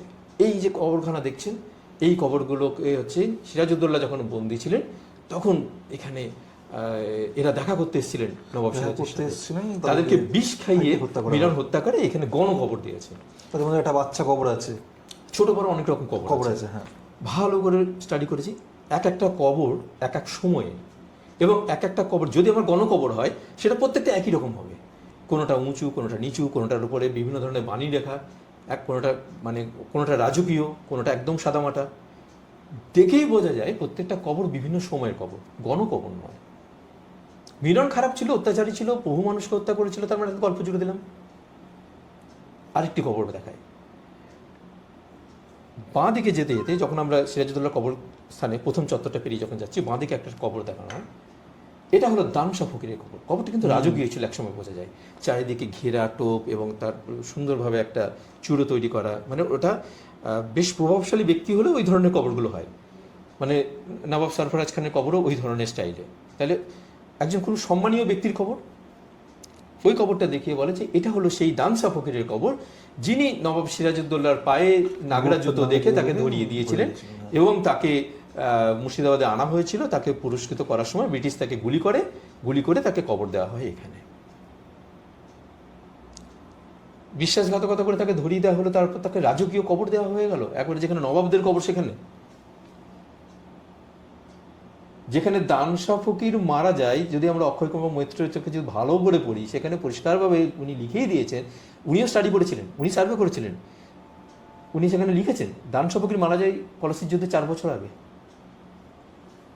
তাহলে দানশা ফকির কী করে সিরাজউদ্দৌলাকে ধরালো? একটা কনফিউশন এর মধ্যেই তৈরি হয়ে গেল।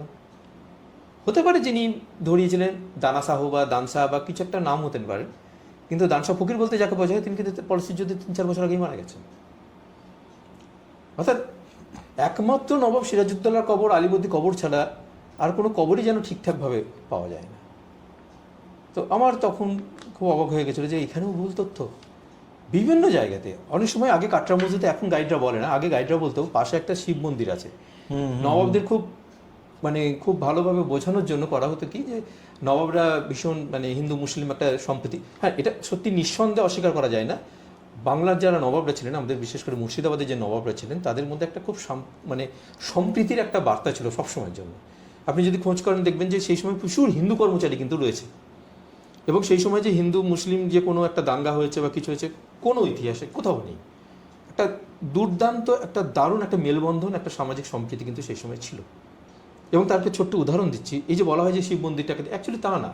কাটরা মসজিদ যখন পরিত্যক্ত হয়ে যায়, তখন পরবর্তীকালে তারই ইটপত্র চারিদিকে তো ধ্বংসাবশেষ পড়ে থাকে, সেগুলো নিয়ে কেউ হয়তো একটা মন্দির তৈরি করেছিল স্থানীয় মানুষরা। যে একটা মসজিদ বানালাম, তার সঙ্গে একটা মন্দির তৈরি করে দিলাম পাশে, তা কিন্তু নয়।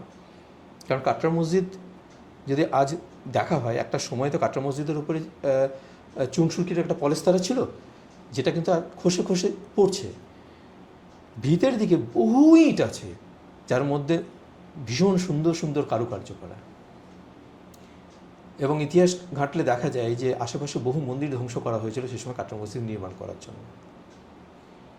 কিন্তু একটা বিষয়টা খেয়াল করুন, কাটরা মসজিদ তৈরি করেছিলেন মুর্শিদ কুলি খাঁ, তার একজন কর্মচারী যার নাম ছিল মুরাদ ফরাস। মুরাদ ফরাসকে তিনি দায়িত্ব দিয়েছিলেন। মুরাদ ফরাস মুর্শিদ কুলি খাঁর কাছ থেকে অনুমতি নিয়ে নিয়েছিলেন যে যেহেতু এটা খুব দ্রুত করতে হবে, খুব অল্প সময়ের মধ্যে উনি করেছিলেন। উনি বলেছিলেন যে আমাকে আমার মতো করে কাজটা করতে দিন। কিন্তু উনি যেটা করেছিলেন, অসম্ভব অত্যাচার করে মসজিদটা তৈরি করেছিলেন। সেই সময়ে সেই এলাকায় আশেপাশ দিয়ে কোনো মানুষ যেতে পারতো না, তাদেরকে যে যেত তাদেরকে ধরে মসজিদ নির্মাণের কাজে লাগিয়ে দেওয়া হতো, আর ছাড়া হতো না, কারণ তার লেবার দরকার প্রচুর পরিমাণ। এবং আশেপাশে বহু পুরনো ইমারত, সেটা মন্দির হতে পারে আর অন্য কিছু হতে পারে, সেগুলো উনি ধ্বংস করে নিয়ে এসেছিলেন, যার চিহ্ন কিন্তু আজও বয়ে বেড়াচ্ছে কাটরা মসজিদ। হয়তো তিনি ভেবেছিলেন চুরসুরকির প্রলেপ দিয়ে দেবে, সব ঢাকা পড়ে যাবে, কিন্তু এখন সব খসে পড়ছে সময়ের সাথে সাথে। বিভিন্ন জায়গাতে একদম এরকম সুন্দর সুন্দর আলপনা কারুকার্য করা, একটা ভিতের ইট, সেগুলো নর্মাল ইট হবে, তার মাঝখানে কারুকার্য করা ইট হবে, একটা দুটো করে ঢুকবে কী করে? মিলেমিশে ঢুকে পড়েছে, সেগুলো ঢাকা পড়েছিল। আর সত্যি করে কারুকার্য যদি করতে হয় সেটা তো ওপেন থাকবে, বাইরের দিকে থাকবে। আজকে পলেস্তারা খসে যাচ্ছে বলে কারুকার্য করা ইট, তবে বোঝাই যায় যে নতুন ইট দিয়ে ওটা তৈরি হয়নি, বহু পুরনো স্থাপত্যের ধ্বংসাবশেষ দিয়ে মসজিদটা তৈরি হয়েছিল। সেই অত্যাচারের খবর যখন মুর্শিদ কুলি খাঁ মারা যান 1787, তারপর যখন নবাব সুজাউদ্দিন যখন বাংলার উনি নবাব হিসাবে বসেন, মুর্শিদ কুলি চেয়েছিলেন তার নাতি সরফরাজকে বসাতে, কিন্তু ওদিক থেকে সুজাউদ্দিন তখন উড়িষ্যার ডেপুটি গভর্নর, উড়িষ্যার নবাব, উনি তার আগেই সনদ আনিয়ে নিয়েছেন মুঘল দরবারদের কাছ থেকে। একটা মজা ছিল, মুঘলদের কাছ থেকে সনদটা যদি আনিয়ে নেওয়া যায়, ব্যাস তারপরে সে দখল করতে চলে আসছেন সিংহাসন। এরকম পরপর অনেক ঘটনা আছে। তো মির্জাফরের সময়ও ওরকম হয়েছিল। মির্জাফর যখন আমাদের সিরাজউদ্দৌলার পরবর্তীকালে মির্জাফর সনদ তখনও আনতে পারেনি, তার মাঝখানেও কিন্তু মানে কিন্তু মুঘলদের একজনই সনদ নিয়ে নিয়েছিলেন বাংলা বিহার। এরকম অনেক ঘটনা আছে, অত বিস্তারিত যাচ্ছি না। সুজাউদ্দিন যখন নিয়ে আসেন সনদ, তারপরে এটা শোনা যায় যে ওনার সাথে ওনার বাবার দ্বন্দ্ব হয় এবং তাতে আলীবর্দীও তার সাথে ওনার বাবার পক্ষে ছিলেন। না, সে সরফরাজের সাথে ছিলেন না, সরফরাজের সাথে আলীবর্দী ছিলেন না। সরফরাজ, আমি ওই ঘটনাটা এখনো আসিনি, একটু পরে আসছি। আচ্ছা। এরপর তো সুজাউদ্দিন যখন বাংলার নবাব হলেন, সুজাউদ্দিনের নবাবী আমলটা কিন্তু খুব সুন্দর। মানে যদি মুর্শিদাবাদকে কেউ ঢেলে সাজিয়ে থাকেন, সেটা হচ্ছে নবাব সুজাউদ্দিন। তো সুজাউদ্দিন যখন জানতে পারলেন যে এই মুরাদ ফরাস এইরকম অত্যাচার করে কাজটা করেছেন, উনি মুরাদ ফরাসকে মৃত্যুদণ্ড দিলেন। উনি কিন্তু মেনে নিলেন না। তো এটা কিন্তু একটা দুর্দান্ত বার্তা গেল। আপনি বলুন হিন্দু মুসলমান বলুন, সে তো অত্যাচার করেছে সকল সম্প্রদায়ের উপরই, কিছু ধ্বংসও করেছে, যার কারুকার্য আজও একদম পরিষ্কারভাবে বহন করে চলেছে সেই মসজিদ। কিন্তু সুজাউদ্দিন কিন্তু মুরাদ ফরাসকে মৃত্যুদণ্ড দিয়েছিলেন। এটা কিন্তু একটা নমুনা থেকে গেছিল। তো যে প্রসঙ্গটা মানে মুর্শিদাবাদের বিকৃত ইতিহাসের প্রসঙ্গ থেকে এত কথা আমরা বলে ফেললাম, এরকম সব জায়গাতে আপনি যদি নবাব সরফরাজ খান, যে তার পরবর্তী নবাব, যিনি হলেন বাংলার তৃতীয় নবাব, তিনি একটি মসজিদ নির্মাণ করার চেষ্টা করছেন, বিরাট আকারের মসজিদ। প্রত্যেক নবাবই একটা অদ্ভুত ব্যাপার আছে, দেখবেন যে মুর্শিদাবাদের প্রত্যেকটা নবাবই চেষ্টা করেছে একটা করে নিজের একটা মসজিদ তৈরি করা। সবাই করেছে। নবাব মুর্শিদ কুলি খাঁ প্রথম নবাব, তিনি করেছেন কাটরা মসজিদ। সুজাউদ্দিনেরও মসজিদ আছে, সবই ধ্বংস পায়, এবং তার রোশনীবাগে একটা সুন্দর মসজিদ আছে। নবাব আলীবর্দী খাঁরও মসজিদ আছে, আমরা যদি খোঁজবাগে যাই সেখানেও দেখতে পাবো। সিরাজউদ্দৌলারও দুটো মসজিদ আছে, যদি আমরা হাজারদুয়ারির পাশে দুটো মসজিদ, জুরুদ মসজিদ এবং সফেদ মসজিদ, সিরাজউদ্দৌলা বানিয়েছিলেন। নবাব সরফরাজ খান যে মসজিদটা করেছেন, সেই মসজিদটার নাম হচ্ছে প্রচলিত কথায় ফুটি মসজিদ। অ্যাকচুয়ালি তার নাম হচ্ছে ফৌতি মসজিদ, সেটাও প্রচলিত নাম ফৌতি, মানে ফৌত মানে শেষ হয়ে যাওয়া। নবাব সরফরাজ খান গিরিয়ার যুদ্ধ 1740-এ যখন গিরিয়ার যুদ্ধ হয়, তো সেই যুদ্ধের আগে উনি মসজিদ নির্মাণের কাজ শুরু করেছিলেন, কিন্তু উনি শেষ করতে পারেননি। নবাব ফৌত হয়ে যান, তার ফলে মসজিদটাও ফৌতি মসজিদ হিসেবে প্রচলিত। অবাক লাগে, নবাব আলীবর্দী খাঁ তারপর নবাব হওয়ার কিন্তু মসজিদটা কমপ্লিট করেননি। তিনি নিজের জন্য আলাদা মসজিদ বানিয়েছেন, কিন্তু ওই মসজিদটা কমপ্লিট করেননি। আগে সরকারের আর কি কোনো কাজ আমি করবো না, বিষয়টা এরকম। এখনো যেমন আছে তখনও ছিল, মানে আগে সরকার মানে সব কিছু খারাপ আর কি, এরকম ব্যাপারটা ছিল। তো সেখানে একটা গল্প প্রচলিত আছে, এই যে মানে যে গল্প, নানা ধরনের ভূতুরে গল্প এরকম, যে ওটা নাকি এক রাতেই তৈরি হয়েছিল, বিশাল আকারের মসজিদ এক রাতে হয়েছিল। এটা একটা ভোর হয়ে যায় এবং আলো ফুটে যায় বলে মসজিদটা কমপ্লিট হয় না, এটা একটা গল্প। দ্বিতীয় আর একটা গল্প আছে, যখন তাদের মজুরি দিতে হতো, প্রতিদিন কাজ চলছে, মজুরি দেওয়ার সময় দেখা যাচ্ছে একটা করে মানুষ নাই, মানে যা সংখ্যা হচ্ছে একজনের হিসাব পাওয়া যাচ্ছে না। তখন তারা বলছে যে এটা জিনে এসে তৈরি করছে কাজটা। মানুষের মধ্যে আতঙ্ক তৈরি হয়ে যায় যে তার মধ্যে আমাদের মসজিদ নির্মাণের কাজ কেউ একজন জিন মানে ভূত, কেউ একজন ভূত এসে কাজ করছে। তখন নাকি সব আর কেউ কাজটা করতে চায় না। এরকম ধরনের বেশ মজার মজার গল্প আছে। মানে একটা সময় প্রচুর গল্প ছিল, একটা সময় ছিল যে মানে মতিঝিল থেকে রাত্রেবেলা অনেকেই দেখতে পেতে জুলুস বেরিয়ে যাচ্ছে। জুলুস মানে হচ্ছে সেই নবাবী যে সাজসজ্জা নিয়ে ঘোড়ায় চড়ে বাজনা বাজাতে বাজাতে যে যেতেন আর কি, প্রশাসন টাইপের। তো সেরকম নাকি অনেকেই রাত বিরেতে তারা দেখতে পেতেন। এখন অবশ্য চারিদিকে জনবসতি হয়ে গেছে, ভূতেরা পালিয়ে গেছে, দেখা যায় না। তো এই ধরনের প্রচুর গল্প প্রত্যেকটা স্থানে। আর সবথেকে মজার গল্প যেটা আছে, যে ভুল গল্প, যেটা যেহেতু ভুল গল্প, যে গাইডদের দ্বারা প্রচলিত যে ভুল গল্পগুলো যেগুলো আছে, সেটা হচ্ছে মুর্শিদ কুলি খানের মেয়েকে নিয়ে। যেটা আপনি বলছিলেন একটু আপনার সাথে কথা হচ্ছিল যখন, যে মুর্শিদ কুলি খানের এক কন্যা ছিলেন আজিম-উন-নিসা, তাকে জেবন-নিসাও বলা হয়। তার অনেকগুলো নাম, আজমাত-উন-নিসা বা আজিম-উন-নিসা বা জেবন-নিসা, যার সঙ্গে বিয়ে হয়েছিল আমাদের দ্বিতীয় নবাব সুজাউদ্দিনের। প্রথম দিকে গল্পটা বলা হতো যে নবাব মুর্শিদ কুলি খাঁর মেয়ের একটা রোগ হয়েছিল, সেই রোগটা কবিরাজ সারাতে গিয়ে তাকে বলা হয়েছিল যে শিশুর কলিজা লাগবে, হার্ট আর কি, সেটা তাকে খাওয়াতে হবে রান্না করে, তাহলে এই রোগ সেরে যাবে। এবং তার রোগ সেরে যায় এবং তার নেশায় পরিণত হয়ে যায়। তারপর থেকে রোজ রাত্রে তিনি একটি করে শিশু হত্যা করতেন এবং তার কলিজাটা খেতেন, নরখাদক বানিয়ে দিয়েছিল তাকে। এটা যখন মুর্শিদ কুলি খাঁ জানতে পারলেন, তখন মুর্শিদ কুলি খাঁ তাকে জ্যান্ত কবর দেন। খুব অবাক লেগেছিল। এটা আমি প্রতিবাদ করেছিলাম কিন্তু বহু বছর আগে। আমি এবং আমার সঙ্গে একজন জিয়াগঞ্জ এক মাস্টারমশাই আমাদের পরীক্ষিতবাবু তিনিও ছিলেন। যখন এই ব্যাপারটা এরকম ঘটনা মানে প্রচলিত হয়ে গেল, স্টাডি করলাম মসজিদ কখন তৈরি হয়েছে, 1734 খ্রিস্টাব্দ। ফার্সি ভাষায় কিছু লেখা ওখানে পেলাম, সেটা বাংলাদেশের যে ফার্সি ভাষা যেখানে পড়ানো হয় সেখানে পাঠালাম ঢাকা বিশ্ববিদ্যালয়ে। সেখান থেকে পুরো তথ্য বের করে নিয়ে এলাম। না, 1734-এ আজিমুন্নি শাহ মারা যাচ্ছে, মুর্শিদ কুলি খাঁ মারা যাচ্ছেন 1727-এ। তাহলে আজিমুন্নি শাহকে জ্যান্ত কবর মুর্শিদ কুলি কী করে দিল? তারপর গাড়িটার গল্পটা পাল্টে দিল। না জামাতে, হ্যাঁ, যে না, গল্পটা হলো সুজাউদ্দিন জ্যান্ত কবর দিয়েছে তাকে। মজার ব্যাপার হলো সুজাউদ্দিন জ্যান্ত কবর দিলেন। কেন দিলেন? না, একজন চরিত্রহীন স্ত্রীকে তিনি রাখতে চাননি, আর এরকম নরখাদক স্ত্রীকে তিনি রাখতে চাননি। ইতিহাস তো অন্য কথা বলে। সুজাউদ্দিন তাকে জ্যান্ত কবর কী করে দেবে? প্রথম কথা হচ্ছে তার একমাত্র সন্তান সরফরাজ খাঁ। সরফরাজ নবাব আলীবর্দী খাঁ ডেপুটি গভর্নর। প্রথম কথা হচ্ছে যে সুজাউদ্দিনের চারিত্রিক দোষ ছিল, এবং আজিমুন্নিসা বেগম অত্যন্ত মানে ন্যায়পরায়ণ, ধর্মপরায়ণ এবং একজন প্রভাবশালী মহিলা ছিলেন। সুজাউদ্দিনের এই চারিত্রিক যে দোষ, তার সঙ্গে আজিমুন্নিসা সমঝোতা করেননি। তিনি তার একমাত্র সন্তান সরফরাজকে নিয়ে তিনি কিন্তু চলে এসেছিলেন বাপের বাড়িতে। তিনি বাবা মুর্শিদ কুলি খাঁর কাছেই থাকতেন। এটা হচ্ছে প্রকৃত ঘটনা। এবং সুজাউদ্দিনের সঙ্গে প্রায় সম্পর্ক ছিলই না। পরবর্তীকালে সুজাউদ্দিন যখন মুর্শিদাবাদের নবাব হয়ে এলেন, মানে বাংলা বিহার উড়িষ্যার নবাব নাজিম যখন হলেন, তখন কিন্তু তিনি এসে সমঝোতা করলেন এক প্রকার।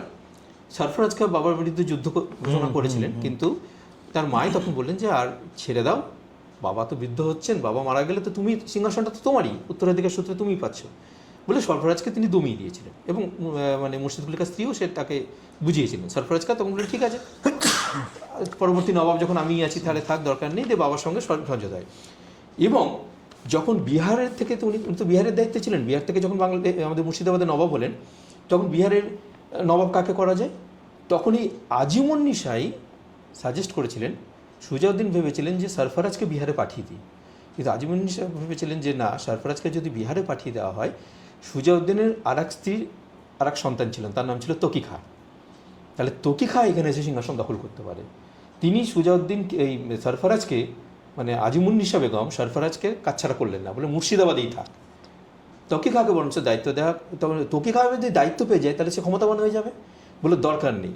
প্রচণ্ড বুদ্ধিমতী মহিলা ছিলেন। এক কাজ করো, আলীবর্দী তো অনেক মানে ক্ষমতার পরিচয় দিয়েছেন বা তার অনেক এবল মানে স্কিল্ড, তাহলে আলীবর্দী খাঁকে তখন উনি ডেপুটি গভর্নর করলেন, বিহারের দায়িত্ব দিলেন। তাহলে নবাব মানে আলীবর্দী খাঁ কিন্তু এই আজিমুন্নিসা বেগমের জন্যই কিন্তু তিনি ক্ষমতায় এসেছিলেন। তিনি এতটাই প্রভাবশালী ছিলেন, তিনি সুজাউদ্দিনের সেই সুজাউদ্দিন তাকে জ্যান্ত কবর দিয়ে দেবে। মুর্শিদাবাদের ইতিহাসে যদি ভালো করে স্টাডি করা যায় তাহলে দেখা যাবে যে মুর্শিদ কুলি খাঁর কবর সিঁড়ির তলায়, কাটরা মসজিদে। মুর্শিদ কুলি খাঁর স্ত্রী, তার স্ত্রীর নাম ছিল নওশরী বানু বেগম। নওশরী বানু বেগমেরও কবর কিন্তু সিঁড়ির তলায়। হাজারদুয়ারি প্রাসাদের যাওয়ার আগে ডান দিকে একটা মসজিদ আছে, নওশরী বানু বেগমের সমাধি মসজিদ বলা হয় ওটা, তারও সিঁড়ির তলায় নওশরী বানু বেগমের কবর আছে। আজিমুন্নিসা বেগমেরও কবর। এটা একটা ফ্যামিলি ট্র্যাডিশন। এবার এই ফ্যামিলি ট্র্যাডিশন যারা গাইড তারা তো এত স্টাডি করেনি, সিঁড়ির তলায় কবর বলে দিল জ্যান্ত কবর। তো এইরকম প্রত্যেকটা জায়গাতে আজও, যেমন জগৎ সেটের বাড়ি আপনি যদি যান, সেখানে জগৎ সেটের বাড়িতে কি হলো, জগৎ সেট এই হলো জগৎ সেটের বাড়ি, সবাই অফিস। হ্যাঁ, মানে সিরাজউদ্দৌলার সঙ্গে যিনি বিরোধ করেছিলেন আমাদের মহতাবচাঁদ জগৎ সেট, তো তারই প্রাসাদ মনে করেন, হাউস অফ জগৎ সেট বড় বড় করে লেখা, এই সেই জগৎ সেটের বাড়ি, এখানেই বসেই ষড়যন্ত্র হতো, এই সেই গোপন সুড়ঙ্গ। সিরাজউদ্দৌলা যখন বেঁচে ছিলেন তার সঙ্গে যখন জগৎ সেটের যে সম্পর্কটা, তখন এই প্রাসাদটাই ছিল না, এই বাড়িটাই ছিল না। তার জগৎ সেটের যে বাড়ি ছিল সেটা ছিল ওই এলাকাটাকে বলা হয় ডান দিকে মহিমাপুর বলে একটা জায়গা, মহিমাপুরে ছিল জগৎ সেটের প্রাসাদ, যেটা আজকে ভাগীরথীর তলায়। পরবর্তীকালে জগৎ সেটের বংশধরেরা, মানে তখন সিরাজ চলে গেছে, তখন ইংরেজ রাজত্ব করছেন, পরবর্তীকালে তখন এই বাড়িটা তার বংশধরেরা তৈরি করেন এবং লেখেন যে হাউস অফ জগৎ সেট। আজও সেখানে সবাই বলছে এই সেই জগৎ সেটের বাড়ি, এখানে বসেই ষড়যন্ত্র হতো। এবং আমি ইতিহাস বিকৃতির এমনকি কাঠগোলা বাগানবাড়ি বলে একটা জায়গা আছে, সুন্দর জায়গা। কাঠগোলা বাগানবাড়িতে যখন যাবেন অনেক গাইড সেখানে, আজ গাইডটা কিন্তু সেই জায়গাটা অনেক চেঞ্জ করেছে, নিজেরা শিখছে নতুন করে, বা আমিও প্রচুর ভিডিও তৈরি করছি তার মাধ্যমে জানতে পারছে। সেখানে বসে বেশ ওই চেয়ার টেয়ার সাজানো আছে, এইখানে বসেই ব্রিটিশদের সঙ্গে বসে ষড়যন্ত্র হতো সিরাজকে কী করে উৎখাত করা যায়। কাঠগোলা বাগানবাড়ি তৈরি হচ্ছে সিরাজউদ্দৌলা মারা যাওয়ার পর, অনেক পরে। কারণ ওর যে প্যালেসটা পুরোপুরি ইউরোপীয় একটা আর্কিটেকচার রয়েছে সেখানে। এবং প্রথমে ঢুকেই একটা সুড়ঙ্গ দেখানো হয়, বলা হয় এটা গোপন সুড়ঙ্গ, এখান দিয়ে জগৎ সেটের বাড়ির আনাগোনা হতো। যদি গোপন সুড়ঙ্গই হবে, মূল সড়ক মানে ফটকের পাশে কেন হবে? সেটা গোপন জায়গায় হবে। এটা কিন্তু গোপন সুড়ঙ্গ বলে দীর্ঘদিন প্রচার ছিল, আমি প্রতিবাদ করেছিলাম। গোপন সুড়ঙ্গ তো গোপন জায়গায় হবে, সেটা আমার প্রাসাদে ঢোকার প্রকাশ্যে এক বিশাল তরুণ করে গোপন সুড়ঙ্গ হবে। অ্যাকচুয়ালি একটা বাউলি, যেটা ওই রাজস্থান এলাকায় যে জল নেওয়ার জন্য যে বাউরি সিস্টেম যেটা ছিল, স্টেপ ওয়েল যেটাকে ইংরেজিতে আমরা বলছি, স্টেপ ওয়েল, ওখানে জলাধার ওটা অ্যাকচুয়ালি, গোপন সুড়ঙ্গ বলে কিছু নয়। এখন কিন্তু ওই কর্তৃপক্ষ ওটাকে একটা সাইনবোর্ড করে লিখে দিয়েছে স্টেপ ওয়েল। এখন কিন্তু দিয়ে আবার লিখেছে প্রচলিত কথা অনুযায়ী এটাকে গোপন সুড়ঙ্গ বলা হয়, কিন্তু স্টেপ ওয়েল কথাটা তারা ব্যবহার করছে, মানে ওই কর্তৃপক্ষই করেছেন বর্তমানে যারা দায়িত্বে আছেন।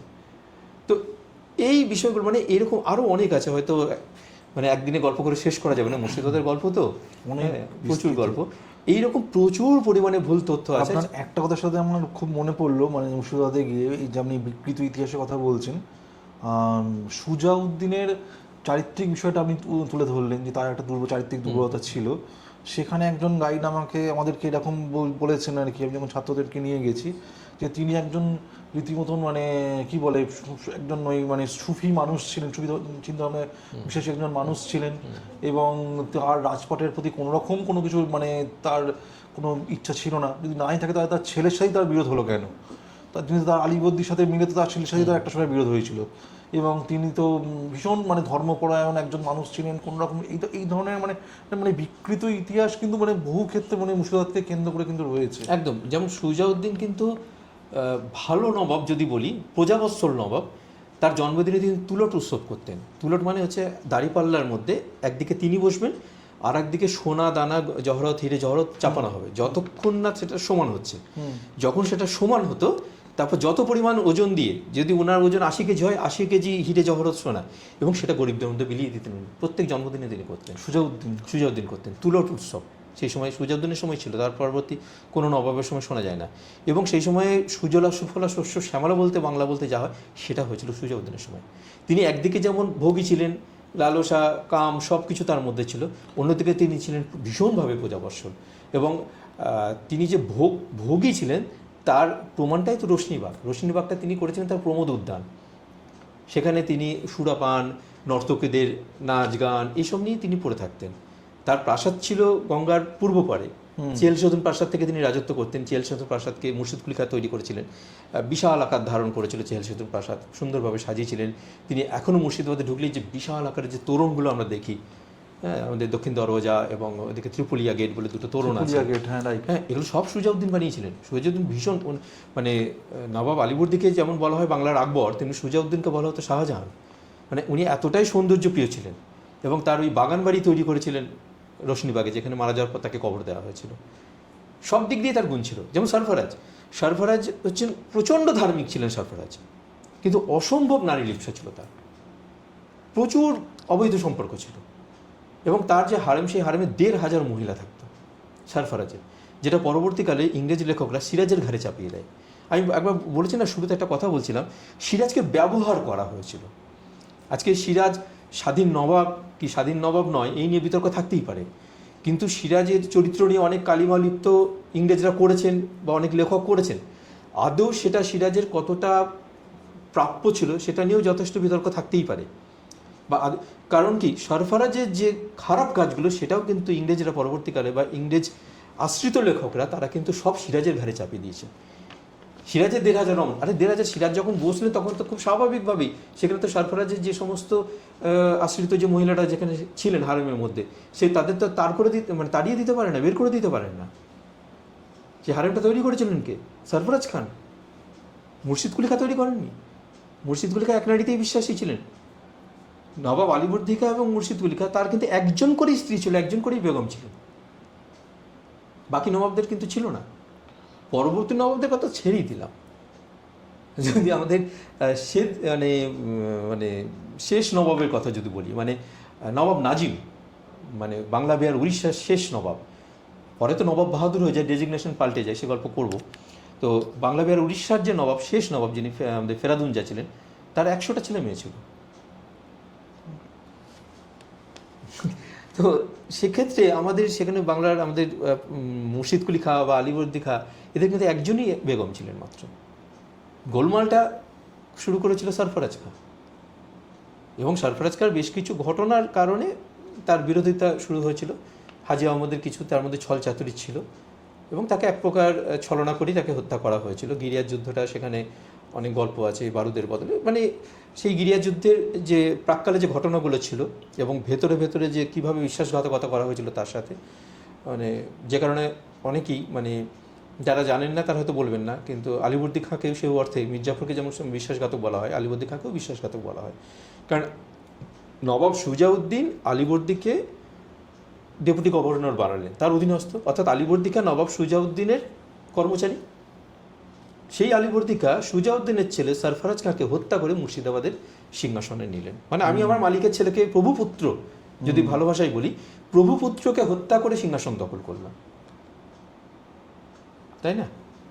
সেই হিসাবে আলীবর্দী খাঁকে বিশ্বাসঘাতক, মানে, এবং সরফরাজ খাঁর বংশধররা যারা আছেন আজও অনেকেই যোগাযোগ রাখেন, তারা আলীবর্দীকে এক কথায় বলেন যে তিনি বিশ্বাসঘাতক।